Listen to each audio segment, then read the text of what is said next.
यहाँहरू सबैजनालाई नमस्कार। तपाईहरू अहिले भीम सापकोटा युट्युब च्यानल हेर्दै हुनुहुन्छ। आज पनि म सम्पूर्ण विद्यार्थी भाइ बहिनीहरूलाई अत्यन्तै महत्त्वपूर्ण पोइमको बारेमा एक्सप्लानेसन गर्दैछु, विशेष गरी परीक्षासँग सम्बन्धित भएर। परीक्षामा यो पोइमबाट सोधिएका प्रश्नहरूलाई कसरी हल गर्ने र सम्भावित प्रश्नहरू के हुन् र तिनीहरूको सम्भावित उत्तर कसरी प्रभावकारी रूपमा लेख्ने भनेर यहाँहरूमा केही कुराहरू लिएर आएको छु। आशा छ अन्तिमसम्म भिडियो हेरेर साथ दिनुहुनेछ र यो उपयोगी सामग्री सम्पूर्ण परीक्षा दिने विद्यार्थी भाइ बहिनीहरू माझ पुर्याइदिनुहुनेछ भन्ने अपेक्षा पनि गरेको छु।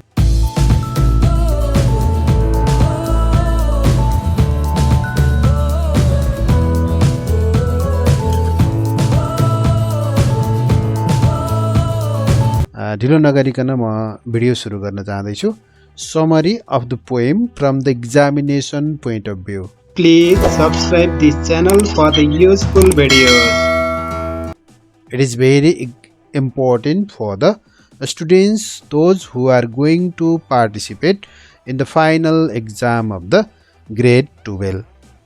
म एउटा विशेष शिक्षक र समय समयमा प्रश्नपत्रहरू पनि निर्माण गर्ने अनि कपी परीक्षण गर्ने अनुभव भएकोले कस्तो प्रश्नहरू सम्भावित छन् र कस्तो उत्तर लेख्दा विद्यार्थी भाइ बहिनीहरूलाई बढी मार्क्स आउँछ, बढी ग्रेड आउँछ भन्ने तर्फ पनि म यहाँहरूलाई फोकस गर्न चाहदैछु।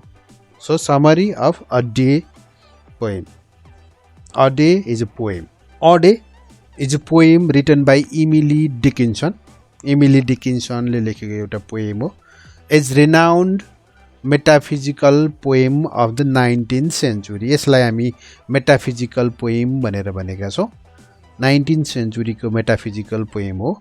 Literary devices like metaphor, symbolism, simile, personification and alliteration has embellished the poem. Look at here. These are the important points for the examination point of view. Look at here. What type of the literary figure are used in the poem? Poem मा कस्ता किसिमका literary फिगरहरू अथवा literary डिभाइसहरू use गरिएका छन् त भन्दा one is the metaphor. It is related to the comparison. Another is the symbolism. Different symbols are used. के सिम्बलहरू प्रयोग गरिरहेको छ म पछि भन्छु। Simile. It is a kind of the comparison device. Personification. Personification भनेको giving human quality to non-human object. मान्छे नभएकालाई मान्छेको क्वालिटी दिने पोएममा त्यसलाई पर्सोनिफिकेसन भनिन्छ। Then alliteration.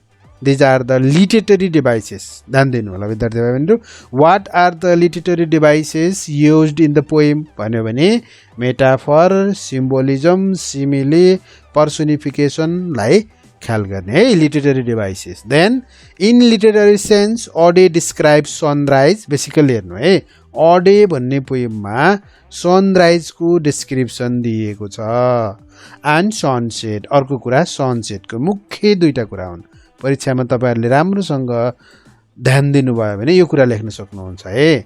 Basically this poem describes about the sunrise, सूर्य उदाउने, एन्ड सनसेट, सूर्यास्त, which means the transition of the life from birth to death. Look at here, birth to death, transition from birth to death.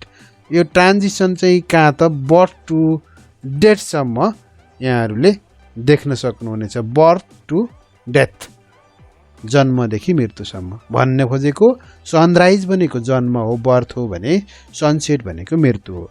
Here birth is compared with the sunrise, then death is compared with the sunset.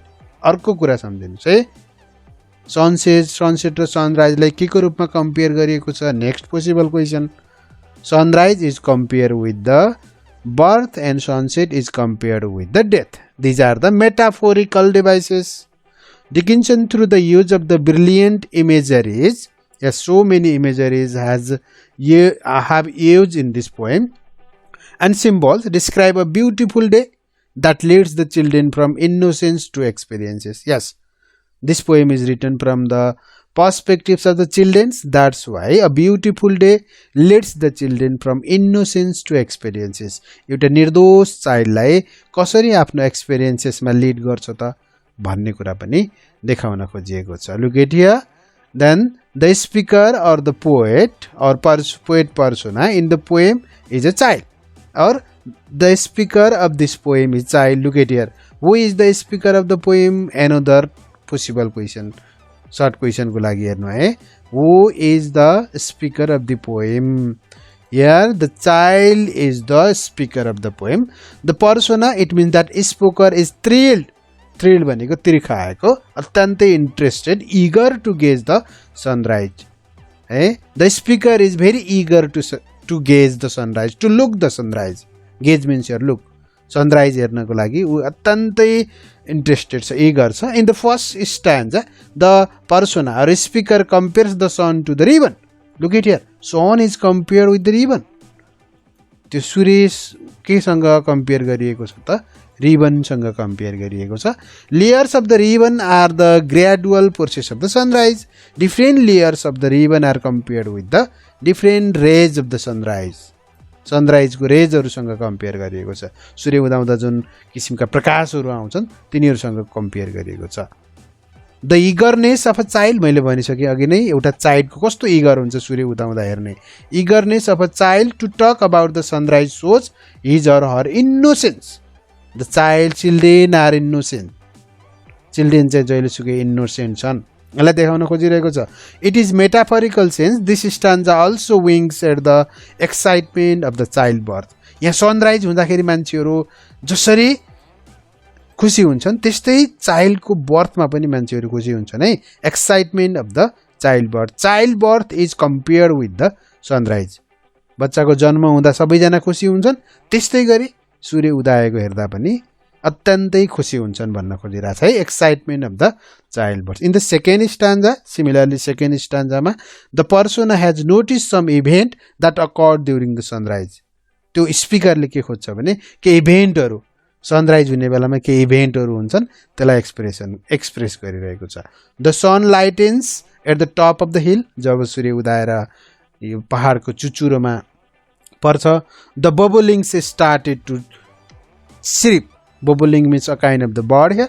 चराहरु चिच्चाउन थाल्छन्. केले त? Because of the happy. चराहरु खुसी हुन्छन् के कारणले? Because of the sunrise. हेरौँ है. Sunrise itself is matter of the happiness, matter of the joy. Sunrise भनेको खुसीको एउटा म्याटर हो. Highlighting the event that occurs during sunrise, the poet wants reader to feel the beauty of the nature. Look at here. Beauty of the nature is also highlighted here. Sunrise सँग beauty of the nature जोडिएको छ. Sunrise कहाँ त? हिलमा पर्छ सुरुमा भनेको. The poet or the speaker, the poet has linked the sunrise to the nature. The statement that must have been the sun. त्यो सूर्य हुनुपर्छ भन्ने statement really reveals the apparent innocent of the child. चाइल्डको इनोसेन्टलाई focus गरिएको छ कि यहाँनिर. बच्चाहरू कति निर्दोष हुन्छन् त. त्यो पक्कै पनि त्यो सुन्दर चिज सूर्य उदाएको हुनुपर्छ. This is a kind of the innocence. एउटा पोसिबल क्वेसन के हो भने what type of the innocence of the child is presented in the poem है. बच्चाको कस्तो प्रकारको इनोसेन्स चाहिँ यो पोएममा प्रेजेन्ट गरिएको छ त्यो पनि हुन सक्छ. In the third stanza the moment of the happiness has turned resolved. Happiness को moment चाहिँ resolved हुन्छ, अर्कोतिर turned हुन्छ. The child's confidence faded since he or she does not know much about the sunset. Sunset को बारेमा जब थाहा हुँदैन उसलाई त्यति धेरै उसको confidence faded हुन्छ, gradually lose हुन्छ, gradually decrease हुन्छ. थाहा छ नि हामीलाई सूर्य उदाउँदा जति हामी उत्साहित उमङ्ग हुन्छौँ हामी सनसेटमा त्यति धेरै खुसी हुन त सक्दैनौँ. Similar event happen here. This stanza shows the transition of the life to the death. अब लाइफ बाट डेथ मा जाने ट्रान्जिसन हेर्नु त. सूर्य उदाउनुबाट सनराइज बाट सनसेट मा जानु भनेको it is the similar of the transition of the life to the death. Life को ट्रान्जिसन डेथ सम्मको अवधिलाई जनाएको. Like the child humans prefer to talk about exciting things than the dreadful subject. Dreadful subject भन्दा exciting थिङ्सहरु चाहिँ बढी चाइल्डहरुले देखिरहेका हुन्छन्. Look at there. The final stanza in the final stanza of the poem, Christian references. This poem also talks about some religious matter है. केही धार्मिक कुराहरु पनि गर्छ. Look at here. यो क्वेशन आउन सक्छ. What type of the religious matter are presented in the poem? अर्को पोसिबल क्वेशन हो. धार्मिक कुराहरु के गर्छ त? क्रिश्चियन रेफरेन्स ल्याउँछ क्या. Context of the Christianity. Flocks and Duminy in grey दुईटा टर्म प्रयोग भएको छ पोइममा एउटा फ्लक्स हो एफएलओसीके अर्को डोमिनी इन ग्रे भन्ने हो यो दुईटा टर्म फरक फरक तरिका फरक फरक चिजलाई बुझाउन आएको छ है are use to show the poet's own view about that राइटरको आफ्नै भ्यू मृत्युको बारेमा where dominie in grey means God dominie in grey भनेको भगवान हो is compare with the God according to the Christianity है then flock means human being मान्छेहरू flock भनेको ह्युमन बिङ हो यो पनि एउटा पोसिबल क्वेसन है रिलिजियस म्याटरको बारेमा Dickinson believes God leads human being wherever after they die मान्छे जहाँ मर्छन् गडले मान्छेलाई लिड गर्छ भगवानले लैजान्छ यो क्रिस्चियनिटीको हो क्या a day ends on a sober note when the sunset and the child has no time for his excitement नि त चाइल्ड जब सनसेट हुन्छ नि जब सनसेट हुन्छ त्यति बेला चाइल्ड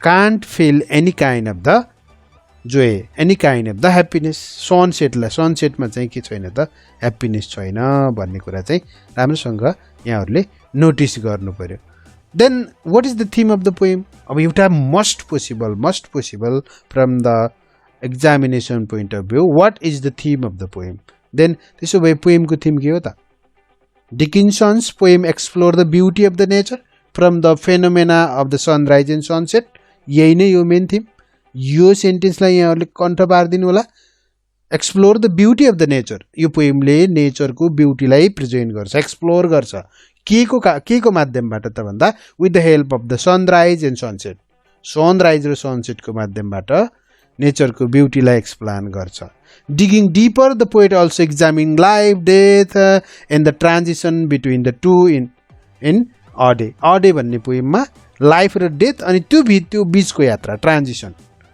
तीनटा कुरा अर्को थिम हेर्नु त next theme next subject next sentence that you need to remember the poet presents life death and the transition between life and death in this poem another theme is spirituality मैले अघि नै भनिसकेँ this poem also talks about the some religious matter a common one among Dickinson's poem with the reference to the Domini in Grey. Domini in Grey means here God. The poet has talked about the God and Pluck means human being. मैले अघि नै भनिसकेँ Dickinson reveals or Christian faith and the belief that God awaits human at the end of their life. मान्छेको अन्तिम जीवनमा भगवानले चाहिँ पर्खिरहेका हुन्छन् अरे भन्ने थिम भाइ बहिनीहरूले अब अन्तिममा के जान्नु पर्यो भने the theme of this poem is very important from the examination poem what is the theme of the poem a day is the most possible question in your final exam please note down this important points and write the answer thank you very much for your active participation